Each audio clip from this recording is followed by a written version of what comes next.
നമസ്കാരം സുഹൃത്തുക്കളെ.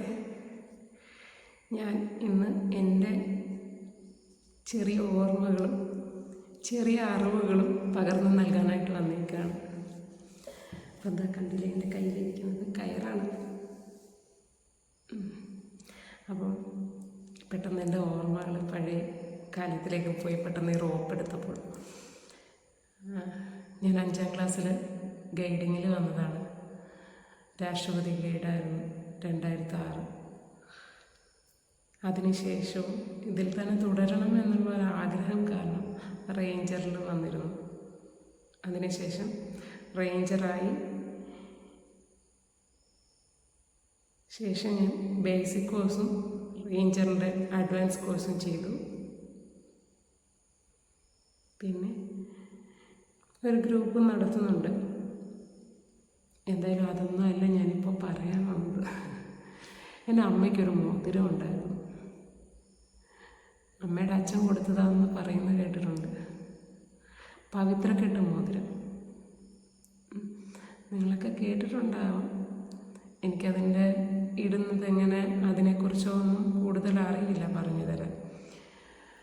പക്ഷെ ആ കെട്ട്, പവിത്രക്കെട്ട്, നമ്മുടെ സ്കൗട്ടിങ്ങിനും ഗൈഡിങ്ങിനും ഒക്കെ വരുമ്പോഴത്തേന് നമ്മൾ ആദ്യം പഠിക്കുന്ന കെട്ട് പവിത്രക്കെട്ടാണ്. റീഫ് നോട്ട് 5ാം ക്ലാസ്സിലും 6ാം ക്ലാസ്സിലൊക്കെ വരുമ്പോൾ ചേച്ചിമാർ വന്നിട്ട് ഞങ്ങൾക്ക് പറഞ്ഞു തരുമായിരുന്നു. അപ്പോൾ ഇത് എങ്ങനെ ഈസി ആയിട്ട് ചെയ്യാം എന്നുള്ളതാണ് ഞാൻ കാണിച്ചു തരുന്നത്. അപ്പോൾ 2 റോപ്പുകൾ, അതായത് അല്ലെങ്കിൽ ഒരു റോപ്പിൻ്റെ 2 എൻഡുകൾ, ഒരേ കട്ടിയുള്ള 2 റോപ്പുകളോ അല്ലെങ്കിൽ ഒരു റോപ്പിൻ്റെ തന്നെ 2 എൻഡുകളും ഇത് തമ്മിൽ കൂട്ടിക്കെട്ടാനായിട്ടാണ് ഈ റീഫ് നോട്ട് എന്ന് പറയുന്ന കെട്ട് ഉപയോഗിക്കുന്നത്. ഈ കെട്ട് വളരെ എളുപ്പം അഴിക്കാനായിട്ട് നോക്കും. അപ്പം ഇത് അഴിഞ്ഞു പോവുകയില്ല പെട്ടെന്ന് നേരെ കെട്ടിയാൽ. അപ്പോൾ ഇതെങ്ങനെ കെട്ടുന്നതെന്ന് പറഞ്ഞുതരാം. Right over left, right over left. 2 കയറുകൾ 2 കയ്യിലെടുക്കുന്നുണ്ട്. ഒരേ കനമുള്ള 2 കയറുകൾ അല്ലെങ്കിൽ ഒരു കയറിൻ്റെ 2 അഗ്രഭാഗങ്ങൾ എടുത്തിട്ട് ലെഫ്റ്റ്, റൈറ്റ് ഓവർ ലെഫ്റ്റ്. അതിനുശേഷം ഈ മുകളിലിട്ടത് അടിയിലൂടെ എടുക്കുന്നു. അതിനുശേഷം ലെഫ്റ്റ് ഓവർ റൈറ്റ്. അതിനുശേഷം അത് അടിയിലൂടെ എടുക്കുന്നു. അപ്പോൾ അതാ ഇങ്ങനെ ഒരു കെട്ട് വരും. ഇതിനാ പറയുന്ന റീഫ് നോട്ട് എന്ന്.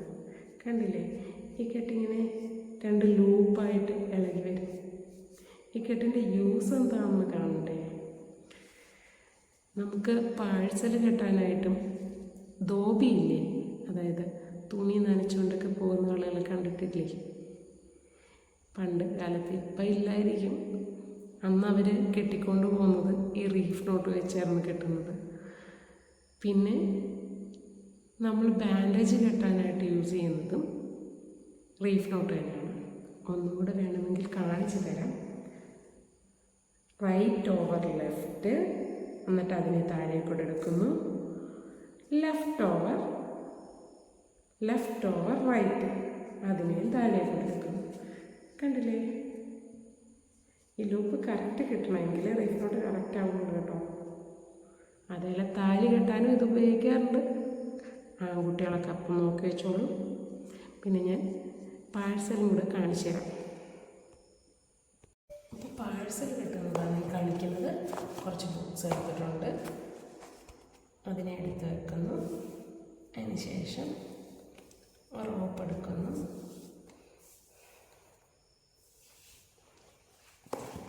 റോപ്പിലേക്ക് ബുക്ക് വെക്കുന്നു. നിങ്ങൾക്ക് എത്ര വലിയ, ചിലപ്പോൾ നിങ്ങൾക്ക് റെക്കോർഡുകളോ കാര്യങ്ങളോ ഒക്കെ അവിടെ കെട്ടിക്കൊണ്ട് വെക്കാൻ കാണും. അപ്പോൾ ഈ പാഴ്സൽ കിട്ടിയാൽ വെച്ചാൽ കണ്ടില്ലേ, ഇവിടെ നിന്ന് ചുമ ഇങ്ങനെ തിരിച്ചെടുക്കുന്നു. ടൈറ്റാക്കി പിടിക്കുന്നത് വളരെ നല്ലതായിരിക്കും, കാരണം അത് നീറ്റായിട്ടിരിക്കും.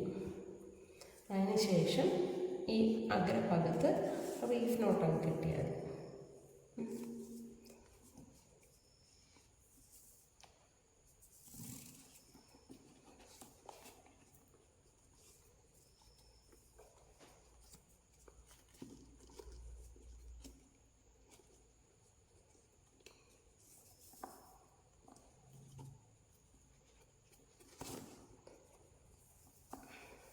സാധാരണ ഇത് അഗ്രഭാഗങ്ങൾ തമ്മിൽ കൂട്ടിക്കെട്ടാനാണ് ഉപയോഗിക്കാറ്.